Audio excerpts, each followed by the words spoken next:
الله أكبر الله أكبر لا إله إلا الله والله أكبر الله أكبر ولله الحمد الله أكبر الله أكبر لا إله إلا الله والله أكبر الله أكبر ولله الحمد الله أكبر الله أكبر لا إله إلا الله والله أكبر الله أكبر ولله الحمد الله أكبر كبيرا والحمد لله كثيرا وسبحان الله بكرة وأصيلا الحمد لله حمدا كثيرا طيبا مباركا فيه الحمد لله الذي هدانا لهذا وما كنا لنهتدي لولا أن هدانا الله الحمد لله الذي بنعمته تتم الصالحات الحمد لله رب العالمين والصلاة والسلام على سيد الأنبياء والمرسلين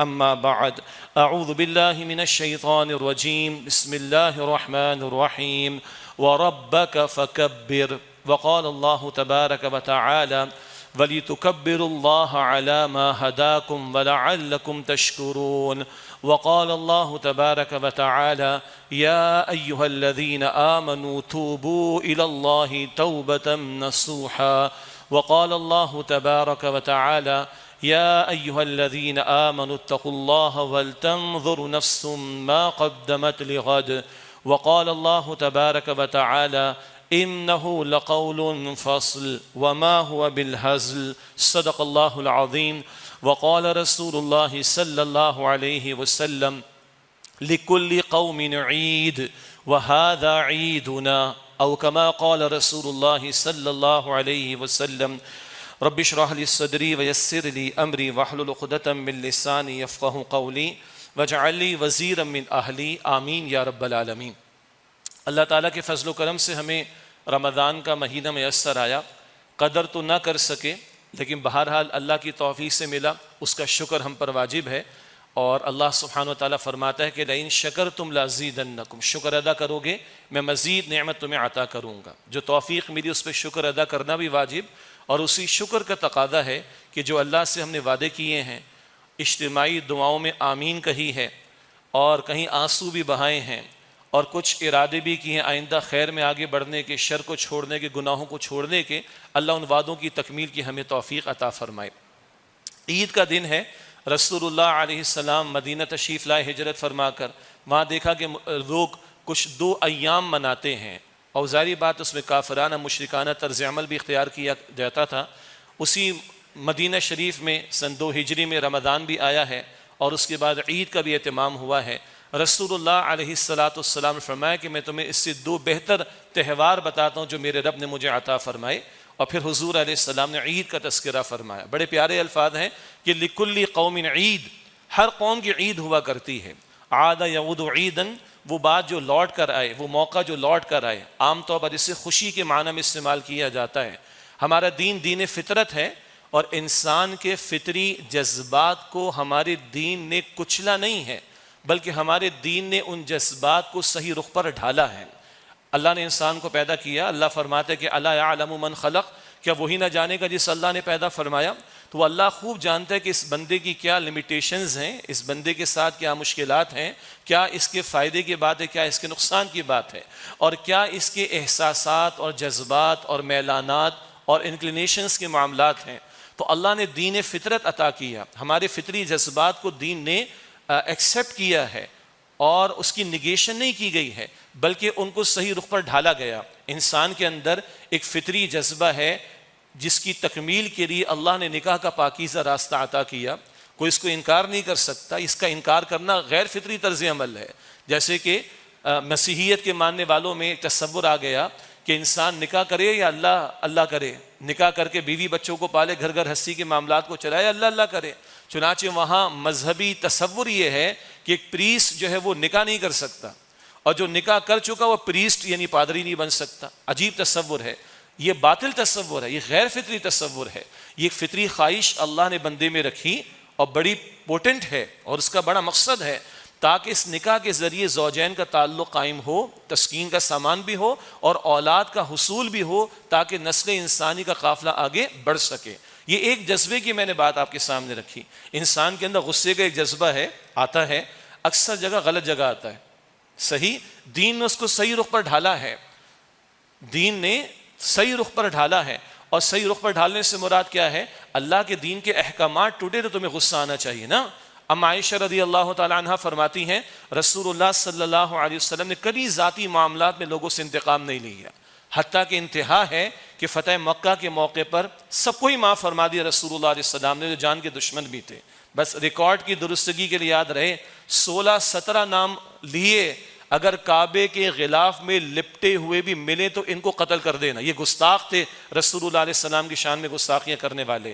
یہ ریکارڈ کی درستگی ضرور ہے، ورنہ آج میڈیا پر بھی یہ باتیں بیان نہیں ہوتی۔ میں خود بیان کرتا رہا ہوں، پتہ چلا بعد میں وہ ایڈٹ کر دیا گیا، اللہ اکبر کبیرہ، ہضم نہیں ہوتی یہ باتیں۔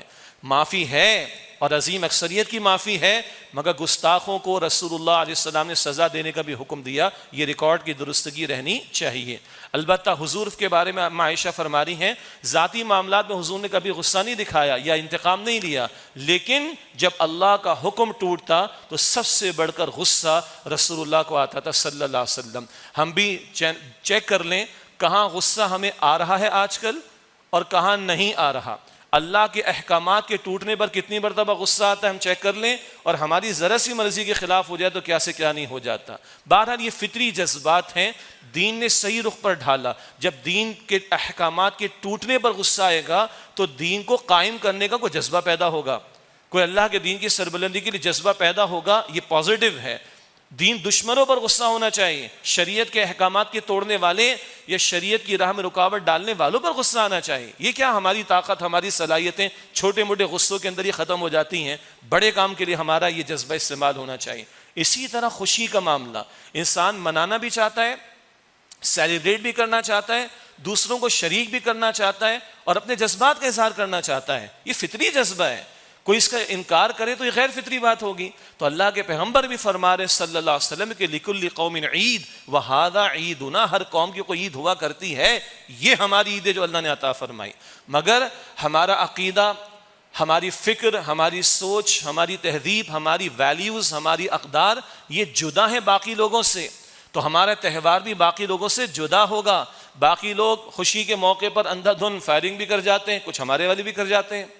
کل پرسوں بھی 2-4 ہلاکتیں ہو گئی ہیں خوشی منانے کے چکر میں، استغفر اللہ۔ اور باقی اقوام شراب پیتی ہے، کباب کھاتی ہے، شراب پیتی ہے، رقص سرور کی محفلیں اور ایکسیڈنٹ بھی کرتی ہے، مار دھاڑ بھی ہوتی ہے، نہ جانے کیا کچھ ہوتا ہے۔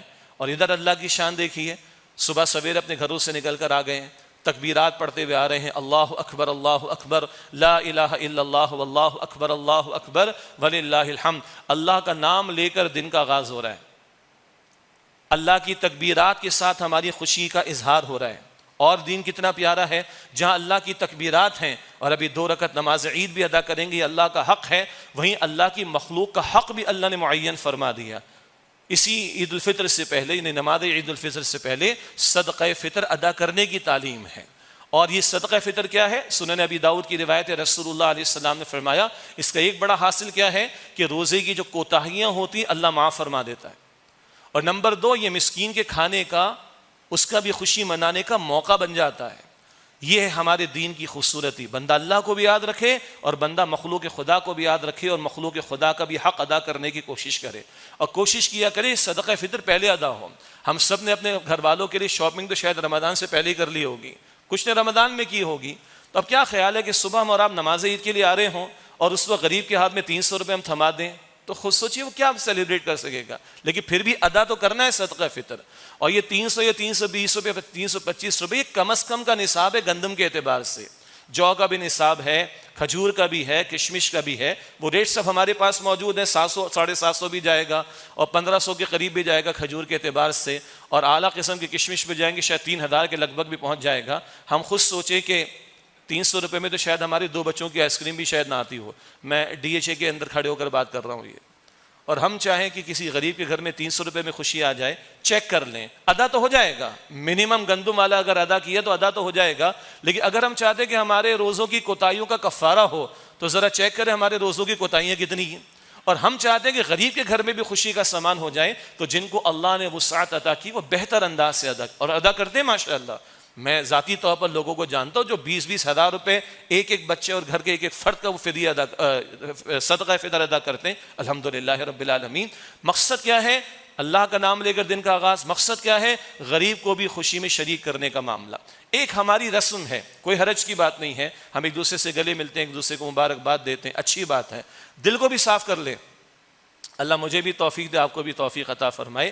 ہم رسماً گلے تو مل رہے ہیں لیکن شاید دل صاف نہیں ہو رہے، گھروں کے اندر دل صاف نہیں ہو رہے، دوستوں میں دل صاف نہیں ہو رہے، رشتہ داروں میں دل صاف نہیں ہو رہے، آپس میں دل صاف نہیں ہو رہے۔ ان دلوں کو صاف کرنے کا موقع ہے۔ اللہ تعالیٰ یہ آپس کی ہمیں محبت عطا فرمائے، نفرتوں کو اللہ تعالیٰ دور کر دے۔ اور اگر ایک سمبل کے طور پر ہم گلے ملنے کا اظہار کرتے ہیں، کوئی حرج نہیں، ایک رسم کے طور پر ٹھیک ہے، لیکن کوئی اس میں اگر محض رسم ہی رہ جائے اور دل کے اندر کدورت موجود ہے تو یہ عید کا مقصد حاصل نہیں ہو سکے گا۔ اللہ تعالیٰ مخلوق خدا کو بھی ہمیں توفیق دے کہ ہم ان کو عید میں شامل رکھیں اور آپس میں جوڑ اللہ تعالیٰ مجھے آپ کو ہم سب کو عطا فرمائے۔ پھر ایک اور انداز سے دیکھیے اللہ نے یہ تہوار کتنے بامقصد بنائے۔ ادھر رمضان میں روزے کی عظیم عبادت کی تکمیل ہے، عید الفطر منا رہے ہیں، اور بعد میں حج کی عظیم عبادت کی تکمیل ہوگی اور ایک عظیم اکثریت قربانیاں پیش کر رہی ہوگی، عید الاضحیٰ منا رہے ہوں گے۔ وہاں بھی غریب کا حصہ رکھا، وہاں غریب کا حصہ کیا رکھا ہے؟ وہ گوشت میں اس کو بھی شامل کر لیا جائے۔ ہم تو سارا سال کھاتے پیتے ہیں، کتنے گھرانے جن کو شاید سال میں ایک ہی مرتبہ گوشت دیکھنا نصیب ہوتا ہو، ان کو کوشش کریں کہ زیادہ ہم دیں۔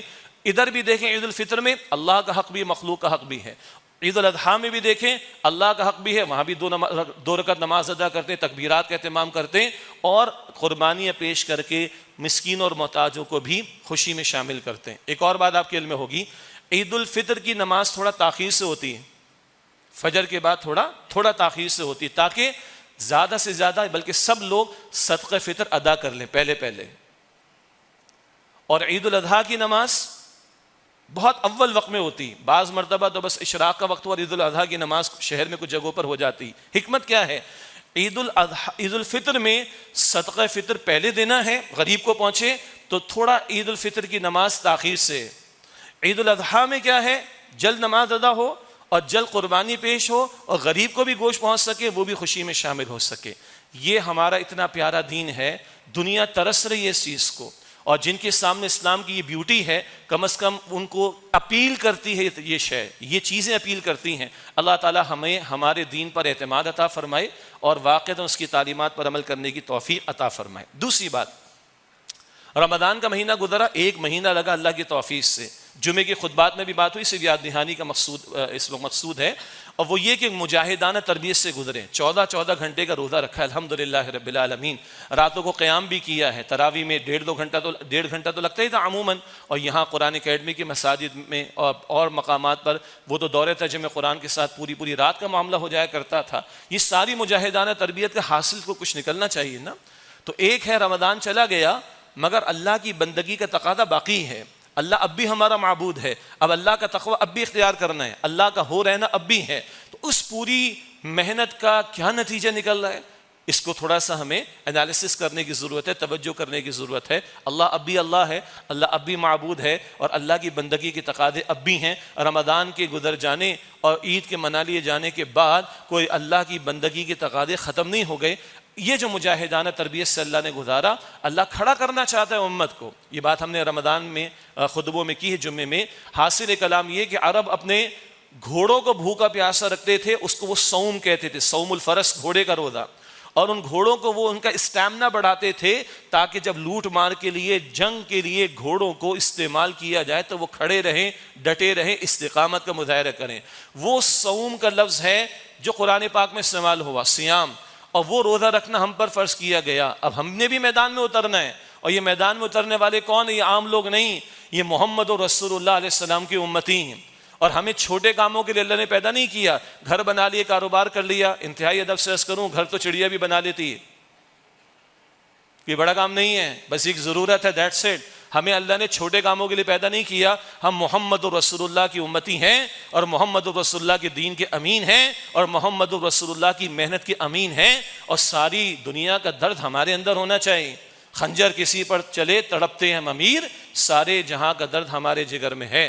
یہ مجاہدانہ تربیت اگر وہ گھوڑوں کو دیتے تھے اس معنی میں کہ وہ مشقت جھیلیں، ان کا اسٹیمنا اسٹرینتھ بڑھے اور وہ میدان میں کھڑے ہو سکیں. تو اللہ بھی ایمان والوں کو میدان میں کھڑا کرنا چاہتا ہے.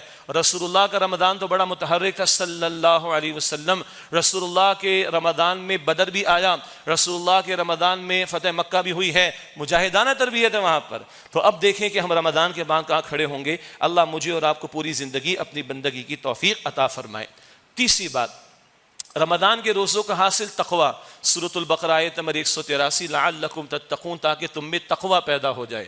تقوی خوف خدا بھی ہے اور تقوی گناہوں سے بچنے کا نام بھی ہے. البتہ رمضان میں ایک ماحول تھا، سب اچھے بچے بنے ہوئے تھے ماشاءاللہ، اچھے مسلمان بنے ہوئے تھے ماشاءاللہ. 5 وقت کی نماز کیا، نوافل بھی کثرت سے ہو گئیں. ایسے ہی ہے نا جی، الحمدللہ رب العالمین.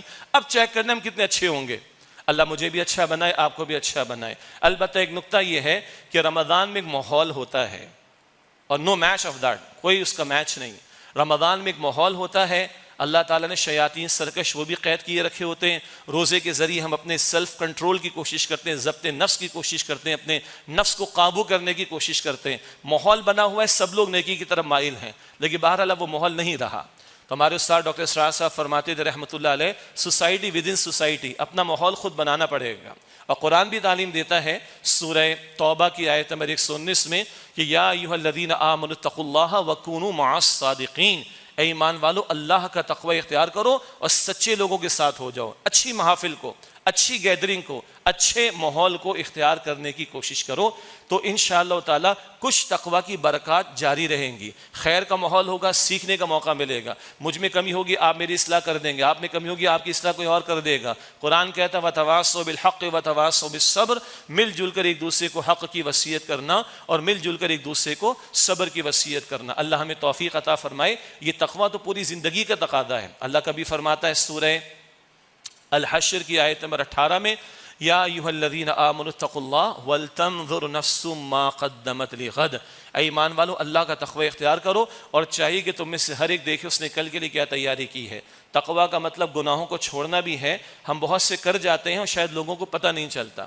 لوگوں نے فراڈ کیے، لوگوں کو پتہ نہیں چلا. لوگوں نے کرپشن کی، وہ ہاتھ نہیں آ رہے. مصیبت پڑ گئی ہے اس قوم کے اوپر، اتنا لوٹا گیا ہے مگر ان سے وصولی نہیں ہو پا رہی. حد ہو گئی. اب کہتے ہیں بھی 50 کروڑ کی ہوگی تو نیب کے ریڈار میں لائیں گے، اس سے کم پر ہوگی تو کوئی مسئلہ نہیں. مسئلہ تو ہے. اللہ تو نہیں چھوڑے گا. اللہ اکبر. پبلک پراپرٹی اگر ہو، سنیے گا، رسول اللہ کا دور ہے صلی اللہ علیہ وسلم اور رسول اللہ کی جماعت میں ایک صاحب موجود، میں صحابی نہیں کہہ رہا، قتال کے میدان میں موجود، قتل ہو گیا وہ شخص، رسول اللہ کے ساتھ ہے صلی اللہ علیہ وسلم. صحابہ کہتے ہیں حضور یہ تو شہید ہو گیا. حضور فرماتے شہید ہوا، میں اس کو جہنم میں دیکھ رہا ہوں. بخاری کی حدیث، جہنم میں دیکھ رہا ہوں. کیوں؟ غنیمت کے مال میں سے ایک چادر اس نے لے لی تھی تو یہ جہنم میں ہے. Just one single piece of cloth, ایک چھوٹا سا چادر کا ٹکڑا، چادر کپڑا تھوڑا سا، یہ مال غنیمت میں سے اس نے لے لیا تھا. میں اس کو جہنم میں دیکھ رہا ہوں. اور آج کروڑوں اربوں کھا جاؤ، اندھیر نگری لگی ہوئی ہے. تب یقین بڑھتا ہے کہ قیامت ہے اور آخرت ہے. اللہ پوچھے گا. تو اللہ پوچھے گا وَلْتَنْظُرْ نَفْسٌ مَا قَدَّمَتْ لِغَدٍ، چاہیے کہ تم میں سے ہر کوئی یہ دیکھے اس نے کل کی کیا تیاری کر رکھی ہے. تو مالی غنیمت کا ایک حصہ 1/5 بیت المال میں جاتا ہے. وہ امت کی مشترکہ پراپرٹی بھی ہوا کرتی ہے غربا مساکین کے لیے. اور وہ گویا کہ اس معنی میں پبلک پراپرٹی ہے. اس میں سے ایک چادر اگر کسی نے چرائی تو رسول اللہ کے ساتھ قتال کر رہا ہے صلی اللہ علیہ وسلم. مگر حضور فرما رہے ہیں میں اس کو جہنم میں دیکھ رہا ہوں. ایک چادر پر یہ عالم ہے. تو قوم کو لوٹنے والے، حسود کرنے والے، کرپشن کرنے والے، بیچ لینے والے اللہ کے بچ جائیں گے کیا؟ اندھیر نگری نہیں ہے. ڈرنا چاہیے، مرنا ہے اور اللہ سبحانہ و تعالیٰ کے سامنے جواب دینا ہے. چوتھی بات، رمضان سجا قرآن کے لیے. رمضان کے روزے قرآن کے لیے. وَلِتُكَبِّرُوا اللَّهَ عَلَى مَا هَدَاكُمْ، گنتی پوری کرنا روزوں کی. البقرہ آیت 185. گنتی پوری کرنا. روزے رہ گئے بیماری کی وجہ سے، سفر کی وجہ سے، خواتین کے مخصوص معاملات کی وجہ سے، بھئی بعد میں قضا کرنی.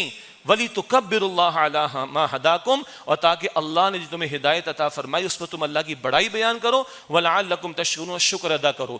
رمضان کے روزے قرآن کے لیے، رمضان کی راتیں قرآن کے لیے. قیام اللیل کس لیے تھا؟ رات کا کھڑا ہونا قرآن کے ساتھ وقت گزارنے کے لیے. رمضان سجا قرآن کے لیے. رمضان افضل کیوں؟ قرآن کی وجہ سے. شہر رمضان الذی انزل فیہ القرآن، رمضان کا مہینہ وہ ہے جس میں قرآن نازل کیا گیا. وہ قرآن اب میرے اور آپ کے پاس ہے. رمضان چلا گیا ہے، قرآن آپ کے پاس میرے پاس ہے. بقول سید ابو الحسن علی ندوی رحمۃ اللہ علیہ کے کہ رمضان ایک مہمان ہوتا ہے، مہمان کی طرح آتا ہے چلا جاتا ہے، لیکن اکثر مہمان تحفہ لے کر آتا ہے، تحفہ رہ جاتا ہے ہمارے پاس، مہمان چلا جاتا ہے. تو رمضان آتا ہے چلا جاتا ہے، لیکن رمضان کا تحفہ قرآن ہمارے پاس رہ جاتا ہے. اور اس قرآن کے بارے میں اللہ فرماتے ہیں زندگی موت کا مسئلہ اس امت کے لیے. سورہ طارق کی آیت نمبر 13 اور 14 ہے اِنَّهُ لَقَوْلٌ فَصْلٌ وَمَا هُوَ بِالْهَزْلِ. یہ قرآن فیصلہ کن کلام ہے، یہ ڈسائسو ورڈ ہے فرام اللہ سبحانہ وتعالیٰ. ہمارے محاورے میں کہیں گے زندگی موت کا مسئلہ ہے. ہمیں پڑھایا جاتا ہے، پٹیاں پڑھائی جاتی ہیں، شہر فیصل پہ ہمارے ریاستی ادارے بینڈر لگاتے ہیں cricket is a matter of life and death for us, انا للہ و انا الیہ راجعون. اتنا ہمیں کریز ہے کہ ہم آخری عشرے میں نیوزی لینڈ کو بلوا کے کرکٹ کرواتے ہیں، اور پھر T20 میں جوئے بھی کرواتے ہیں، سٹے بھی کرواتے ہیں. یہ ہم ہیں آج اسلامی جمہوریہ پاکستان. ہم کہہ رہے ہیں کہ cricket is a matter of life and death for us, ڈوب مرنے کا مقام ہے. برازیل کہتے ہیں جی ہمارا کرکٹ میں اگر نام روشن کریں گے تو پاکستان کا امیج بہت اچھا ہوگا. برازیل فٹ بال میں بہت اوپر رہا ہے، پہلے اس کا پلیئر بہت مشہور رہا ہے. جی برازیل کدھر کھڑا ہے دنیا میں رینکنگ کے اعتبار سے؟ تو اگر وہ اسپورٹس میں بہت آگے تھا تو کیا وہ اس بنیاد کے اوپر دنیا میں کوئی ترقی کر جائے گا؟ ہمیں عجیب عجیب پٹیاں پڑھائی جا رہی ہیں. Cricket is a matter of life and death for us. No, Allah says in the Quran, this Quran is a matter of life and death for you. وَمَا هُوَ بِالْهَزْلِ. It is nothing purposeless کہ جس کو تم فراموش کر دو، نظر انداز کر دو، تمہارے پاس وقت نہ ہو قرآن حکیم کے لیے. اللہ ہماری کوتاہیوں کو معاف کرے. آج ذلیل کیوں ہیں ہم؟ قرآن کو چھوڑنے کی وجہ سے. اللہ کے رسول نے فرمایا صلی اللہ علیہ وسلم ان اللہ یرفع بہذا الکتاب اقواما ویضع بہ آخرین. بے شک اللہ اس قرآن کی وجہ سے قوموں کو عروج دے گا اور اس کو ترک کر دینے کی وجہ سے، قرآن کو ترک کر دینے کی وجہ سے ذلیل اور رسوا کرے گا. یہ ہم ماننے والوں کے لیے ہے، ورنہ نہ ماننے والا تو فرعون تھا، اقتدار تو اس کے پاس بھی تھا. نہ ماننے والا قارون تھا، مال کے ڈھیر تو اس کے پاس بھی تھے. یہ رول ماننے والوں کے لیے. تم ماننے کا دعویٰ کرتے ہو قرآن کو، تو قرآن کو مانو گے، قرآن کی مانو گے، قرآن کا نفاذ کرو گے، قرآن کے احکام کو لاگو کرو گے تو عزت ملے گی، ورنہ ذلت ملے گی. تمہیں مل رہی ہے آج.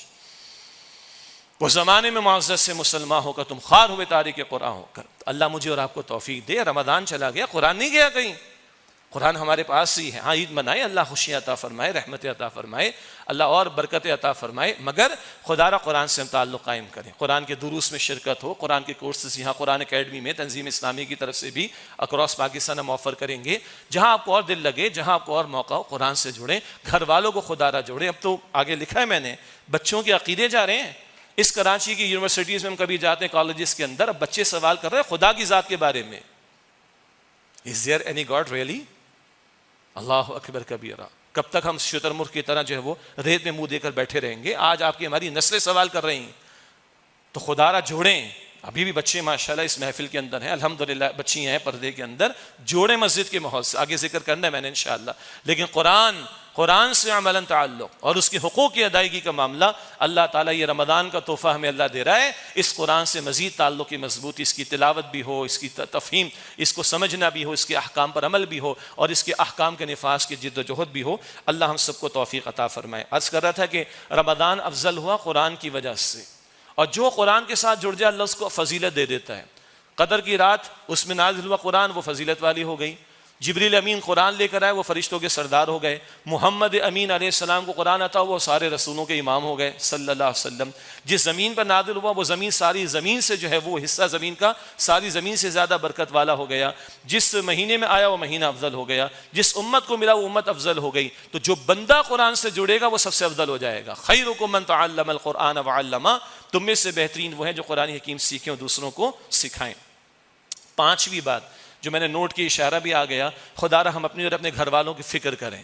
اولین ذمہ داری گھر کی ہے ہماری، اولین، اور پھر امت کی بھی ہے. قرآن پاک کہتا ہے قوا انفسکم واہلیکم نارا، اپنے آپ کو اور اپنے گھر والوں کو جہنم کی آگ سے بچاؤ. بہت ہمارے بچوں نے ایکسل کیا ہے. کراچی سے جا کے لوگ ناسا میں سرو کر رہے ہیں، کراچی سے جا کے لوگ ورلڈ بینک کو سرو کر رہے ہیں، کراچی سے جا کے لوگ IMF کو سرو کر رہے ہیں، کچھ لوگ جا کے بل گیٹس کو سرو کر رہے ہیں.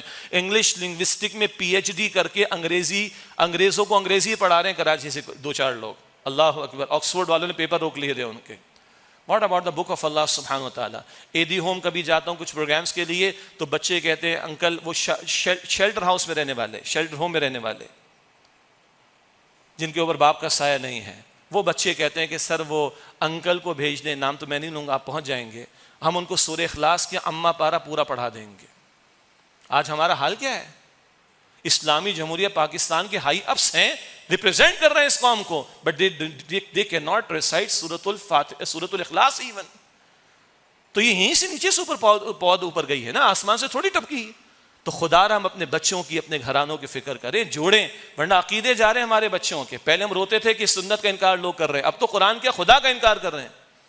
پہلے ہم ڈیبیٹ کرتے تھے یہ دلیل سنت کی، یہ دلیل اتھارٹی آف سنت کی، قرآن میں یہ دیکھو یہ دیکھو یہ دیکھو. اب تو ہمارے ہاں کچھ بچے ڈیبیٹ خدا کی ذات کے بارے میں کر رہے ہیں. گلوبل فتنہ ہے نا، دجالیت کا فتنہ گلوبل ہے، اور خدا کی ذات پر ڈیبیٹ شروع ہو گئی. ایتھیزم بڑھتا چلا جا رہا ہے. پاکستان کی بعض یونیورسٹیز میں دھڑلے کے ساتھ ایتھیزم کو پروموٹ کیا جا رہا ہے.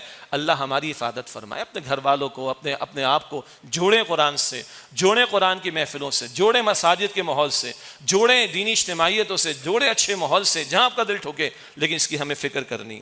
اگلی بات، چھٹی بات، اس مملکت خداداد کی فکر کرنی. یہ اللہ کا بڑا انعام ہے. جس اللہ نے رمضان میں قرآن دیا، اسی نے قدر کی رات میں ہمیں اپنے فضل سے چھپڑ پھاڑ کر یہ پاکستان دیا تھا، مگر لیا تھا کلمے کے نام پر. کلمہ نیچے ہوا، زبان اوپر آئی، 71 میں کوڑا برس گیا، بنگلہ دیش بن گیا. آج اور جذبات اور موٹیوز اوپر آ رہے، ہمارے مسئلے سدھر کے نہیں دے رہے.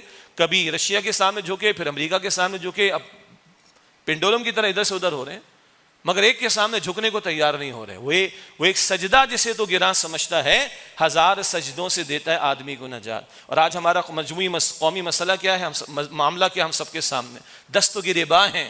زبان ایسی ہمارے بعض سیاست دانوں کی اور چند مذہبی سیاسی رہنماؤں کی، ایسی زبان کہ شاید ہم گھر والوں کے سامنے ڈسکس بھی نہ کر سکے، سن بھی نہ سکیں.